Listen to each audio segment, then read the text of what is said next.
Muslims protest at New York City Hall. A look into Rowan's mustache march, and we'll tell you when you should apply for graduation. Stay with us.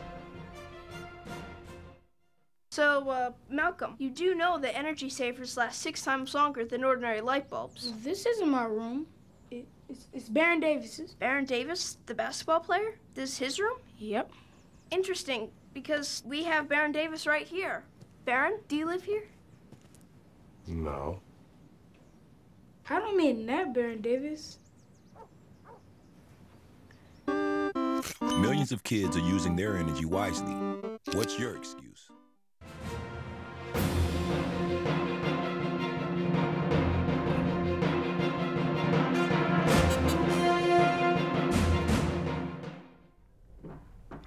Good evening, I'm Allison Lips. And I'm Daryl Saul. Welcome to the Rowan Action News. A former University of Virginia lacrosse player faces 26 years for second-degree murder. George Hughley, 24, has been charged with grand larceny, battery, and the murder of his former girlfriend, Yardley Love, in May of 2010. Hughley was found not guilty of 4 other charges, including breaking and entering and burglary. United States President Barack Obama sent Afghan President Hamid Karzai a letter of apology today over the burning of copies of the Quran. Overseen by an officer at the United States military base at Bagram, north of Kabul, Obama said the act was unintentional and pledged a full investigation. The incident sparked 3 days of fierce anti-United States protest, and at least 14 people have died, including 2 American soldiers. Democratic Representative Yasmin Neal introduces a bill to deny men the right to a vasectomy. The light-humored bill developed when Georgia's House of Representatives began debating on whether or not to ban abortions for women more than 20 weeks pregnant. Representative Doug McKillop is upset with Neal's reaction and wishes she would take the debate more seriously. The NYPD is receiving harsh criticism from the Muslim community. Tony Aiello has more on this story. Kelly must go! With angry voices and provocative signs, protesters on the steps of City Hall demanded the police commissioner and his chief spokesman step down. The NYPD must be held accountable. The activists are angry about a film called The Third Jihad. I'm also a Muslim, and I've dedicated my life to fighting the threat of radical Islam. It's billed as an expose of radical Islam, but critics call it anti-Muslim propaganda. Over a period of 3 months in 2010, the film was played repeatedly in a break room at an NYPD training facility. When Kelly and his spokesman were asked about it, they first said only a few cops saw the film, and in March, Kelly wrote in a letter the NYPD did not participate in its production. Oops, turns out 1,500 cops saw it, and the commissioner himself was interviewed for the film at the suggestion of Deputy Commissioner Paul Brown. We now know that the commissioner and deputy commissioner knowingly participated in the production of a hate film and lied about both their role and also the extensive use of the film in police training. Kelly supporters say this protest was unfair. They say he has done a great deal to improve relations with the Muslim community, including approving the creation of a Muslim Officers Association. Ray Kelly probably visits more mosques than an awful lot of people who believe in the faith that's practiced there. The mayor says Kelly has his full confidence. Kelly must go now! But the controversy means the commissioner has some work to do. Ray's got to work at establishing or reestablishing or reinforcing the credibility that he does have.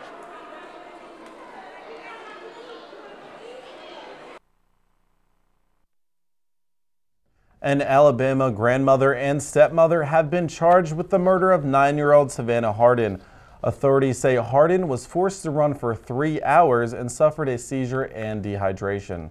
Governor Bob McDonnell withdrew his support of the invasive pre-abortion procedure. He has asked the General Assembly to explicitly state that no woman in Virginia will have to undergo a transvaginal ultrasound involuntarily. However, a substitute bill was passed late Wednesday for the routine external ultrasound. A school bus crash victim is released from the hospital. Triplet Natalie Tesla was released from Cooper University Hospital Wednesday. The crash happened in Chesterfield, New Jersey, and claimed the life of her one sister. The other remains hospitalized. A new poll shows Republican candidate Rick Santorum is leading Mitt Romney among Pennsylvania voters. 45% of Pennsylvania Republicans are for Santorum, while 16% are for Romney. 46% of voters say they could still change their minds. The latest sexual assault near Fareham Park in Camden is being reevaluated. The alleged attack happened Wednesday afternoon and was thought to be the fourth and the latest list of assaults. Police are still investigating this crime. As always, if you have any information, contact your local police. A high-end jewelry store got some unwanted visitors last night. At about 6:30 p.m. Wednesday, 6 men entered the Bernie Robbins in Radnor, Pennsylvania, with guns and a hammer. They proceeded to smash cases and grabbed what they could. It is unclear how much they got away with, but no one was harmed. A 26-year-old man is shot outside of the Onyx Strip Club along the 2900 block of South Columbus Boulevard. It happened early this morning. He was rushed to Thomas Jefferson Hospital and is in extreme critical condition. No word yet on who shot him or why he was shot. A shooting led to the closing of the southbound lanes of I-95 in Chichester, Delaware County. Authorities say the victim suffered a self-inflicted gunshot on the off-ramp from I-95 southbound to Route 452. The police report says it was a suicide attempt. Next, we have Steven Shader with sports. Thank you, Daryl. The Rowan University baseball team enters the 2012 season in 2 days. The Profs will be looking to improve on last year's season when they went 31-13 overall with 1 tie and 14-4 in the NJAC. The team is ranked 27th in the Collegiate Baseball Newspaper Division III preseason poll. New York Knicks Jeremy Lin and Denver Broncos star quarterback Tim Tebow have one major thing in common: faith. Both men are famously devout Christians, and according to Lin's former chaplain Adrian Tam, Jeremy has been a fan of Tebow's for a long time, but they have only recently connected. Lin is very inspired by Tim, and Tebow thinks Lin is a great role model. And finally, the Daytona 500 is this Sunday. The top 2 starters were decided this past Sunday, and qualifying races took place earlier today for the rest of the lineup. The green flag waves this Sunday at 1 p.m. Back to you at the desk, guys. Coming up, find out when you can get Prof Stock tickets and all you need to know about graduation. Sergeant, he's in VFib. Shock him drives it real all the time. He just had a few drinks. This can't be happening. Are we clear? Clear. You just buzzed. Just buzzed? You didn't tell us that, sir. You're right, this isn't happening. He'll be fine. I feel good. Really? No, not really. Buzz driving. Clear. Maybe we should stop acting like it's no big deal. Shock him?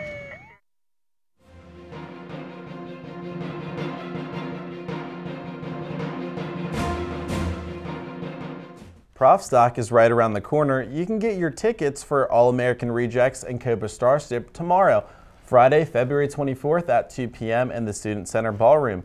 Prof Stock is on April 14th at 7 p.m. and tickets are just $10. The Student Government Association has passed a new constitution at its latest meeting.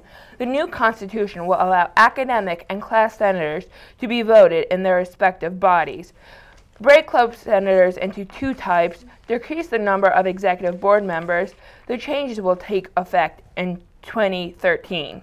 Rowan University's chapter of Engineers Without Borders has started a fund drive.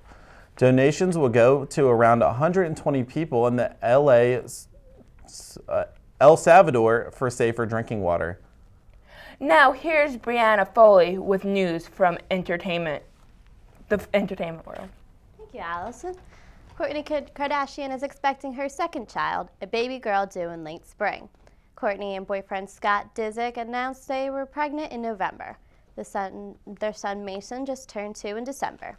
Lindsay Lohan's probation should come in at the end of the next month. February is the 3rd month in a row of positive reports for Lohan, which could clear the way for the actress to revive her acting career. In recent years, she was found in violation of her probation for failed drug and alcohol tests, missed counseling sessions and community service work, and a shoplifting arrest. Now back to the desk. Let's see what's going on around campus.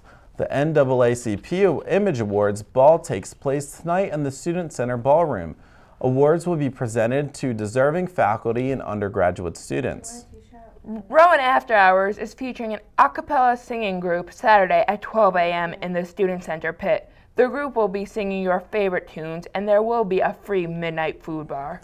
This Sunday, the Rowan baseball team takes on the Randolph-Macon College Yellow Jackets in Ashland, Virginia at 11 p.m. Now here's Matt Nelson with tonight's in-depth report. Thanks, guys. I'm Matt Nelson. Graduation is a big part for a senior when he or she walks up to commencement and is about to receive their diploma. Joining me now to discuss more about the graduation process is Stacy Mulligan. She's the graduation coordinator here at Rowan University. Stacy, thanks for coming out today. Thanks for having me. So first question I got to ask you is, first off, what does a student need to do to apply for graduation? When students think they're ready to graduate, they should apply for graduation the semester before they complete their degree. And that just requires that they go online through self-service banner and click Apply to Graduate. The application takes less than 5 minutes. Okay. Some students might not be aware, like even depending on the amount of credits they have. How many credits do you need first off to essentially graduate? The university requires that a student has a minimum of 120 credits, a minimum 2.0 GPA, and no incomplete grades on their final transcript. So while students often use the grad report to get them through the completion of their degree requirements, the final evaluation is done on their Rowan transcript. Okay. Now, earlier we were discussing you were more of the graduation side, not commencement, because those are two totally different things. Yes. What's the difference between graduation and commencement? Graduation is the completion of your degree and the awarding of your diploma. So that's your RTF degree. That's your diploma with your name that you're going to frame and hang in your house. Commencement is the celebration of your time at Rowan. It's the celebration of your hard work. Participation in commencement is voluntary, and unfortunately, participation doesn't promise the degree or diploma. Now, are all these things you're telling me so far, the methods in order to apply for graduation, does it only apply for those who are getting their bachelor's, or does it also count for graduate certificates or, I guess, teachers' doctorals? It's anybody in an undergrad, master's, or doctoral program. Okay. Now, so far, approximately how many students do you have right now that are going to graduate in May 2012? In May 2012, the graduating class will be 2,203. In the total academic year of 2011 to 2012, I'll award approximately 3,000 degrees. How important is it for someone to apply for graduation as opposed to attending commencement? Commencement, like I said, is a voluntary celebration. Unlike high school, where you didn't get to wear the cap and gown unless you were getting your high school diploma, the opposite is almost true in college, where it's a good faith agreement that you apply for graduation. It's assumed that you've met with your advisor for all majors, minors, and concentrations, and that you will graduate and successfully complete your degree at the end of that semester. If someone isn't sure as to how many credits that they have right now, especially if they are a senior and it's this time of year, what do you suggest they do? First, they should look at their own record on self-service banner. You can view your transcript any time of day. And then, of course, follow up with your academic advisor, because approval to be awarded your degree and diploma is two parts. Your academic advisor will review your transcript and grad report to make sure you fulfilled other requirements and met their GPA requirement. And then once final grades drop in, I do the final review for university requirements. Now, if someone needs some information as to how to apply to graduate, if they're unsure, how can they get in contact? They can email me at graduation@rowan.edu or contact the registrar's office or visit our website. Rowan.edu/registrar. Stacy, thank you very much. 76 days till graduate students get out of here and 77 for undergraduates. For the Rowan Action News, I'm Matt Nelson. Back to you. And now we have Aaron Haskell to help us learn more about the Mustache March. So Aaron, what is this Mustache March about? Well, it's a 1-mile walk through campus. It's March 1st at 5 p.m. and you can sport a real or a fake mustache. After the march through campus, there will be a mustache mingle with music, and then a mustache competition for homegrown and fake mustaches, and mustache-friendly food, whatever that means, and pin the mustache on the prof. And during the event, you'll be able to take pictures with the prof, who will be sporting his own unique mustache. Oh. Where do we get the mustaches? You can join the Student Center at the office, you can join the Office of Student Center Activities while they host Make Your Own Mustache events. And these events will take place February 16th at Rowan After Hours and on February 18th in the Student Center main hallway from 11 a.m. to 3 p.m. And is it going to cost us students anything to participate? It does not, but you are encouraged to buy a shirt. Oh. How do I get a shirt? Well, shirts will be on sale for $10 every Wednesday and Thursday in February on the ground floor of the Student Center. And all the proceeds from the t-shirts will be donated to the American Stroke Association. And then what could I do to help? Well, they ask that you encourage your friends and any clubs that you're involved in. And if you have any comments or questions about the Mustache March, you can email the Assistant Director of Student Activities, Constantine Alexikos, at alexikos@rowan.edu. All right, thank you. You're welcome. Thanks, guys. Thank you. Stay tuned for World News Minute and for your weather forecast. Coming up next. So, are you going out tonight? I can't. My parents say I have to be home right after work. That's so gay. Totally gay. Ugh, that is so Emma and Julia. Why are you saying that's so Emma and Julia? Well, you know, when something is dumb or stupid, you say that's so Emma and Julia. Who says that? Everyone. Imagine if who you are were used as an insult. When you say that's so gay, do you realize what you say? Knock it off.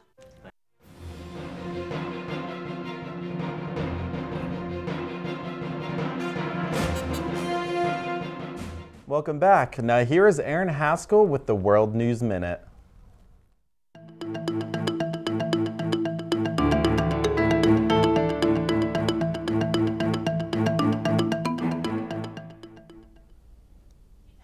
Topping tonight's news, 2 Western journalists were killed in the central Syrian city of Homs on Wednesday during an intense shelling by the forces of President Bashar al-Assad.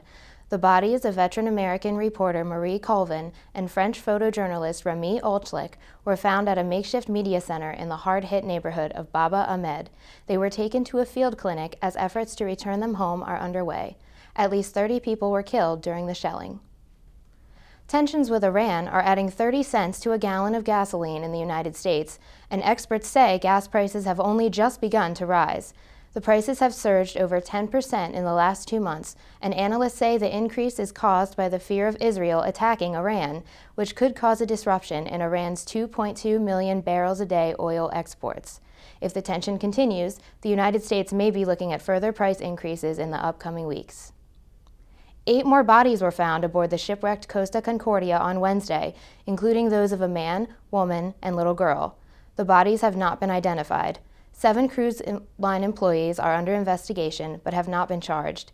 The discoveries raised the number of confirmed dead to 25, with 7 people still missing. Back to you at the desk. The SPCA and Bucks County Retirement Home and Choice worked together to collect towels for a new animal shelter. After 5 days, they collected over 100 trash bags full of towels. Residents spent the day folding towels and interacting with some of the animals. 47 Chick-fil-A restaurants in Philadelphia will be hosting a daddy-daughter date night. Quakertown's franchise operator understands the importance of father-daughter relationships and wants to encourage dads to enjoy their daughters' companies. Date night is on March 5th, and every duo will receive a booklet called The Continuing Conversation to take home. Now here's Gabriella Cole with your weather forecast. Good evening, I'm Gabriella Cole, and here's the weather in your area. Taking a look at today's weather, today's high was 57 degrees with a low of 43 degrees, a beautiful ending to a lovely day. Let's take a look at our 5-day weather forecast. Friday, we're looking at cloudy skies with showers, a high of 60 degrees and a low of 38 degrees. Saturday, windy day with a high of 50 degrees and a low of 29 degrees. Sunday, mostly sunny skies with a high of 42 degrees and a low of 30 degrees.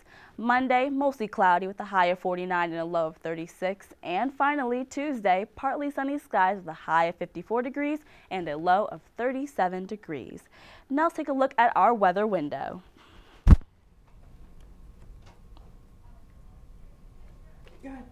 Oh, and as you can see, this is the view from the baseball field. Another gorgeous day, and hopefully it will stay this way for the baseball game on Sunday, right? Let's hope so. Allison and Daryl. Thank you for that. Looks like we're gonna have a great weekend with this weather coming up. You plan on going to Profs Off this April? I don't know. Maybe. We'll see. Well, if you don't go to that, you have to do the mustache march. True. Got to get one of those shirts. Have you seen them? No, not yet. I want to. Oh, they're so cute. They have profs on the back with mustaches. Nice. Well, thanks for joining us here at Rowan Action News. I'm Daryl Saw. And I'm Allison Lips. Have a good evening.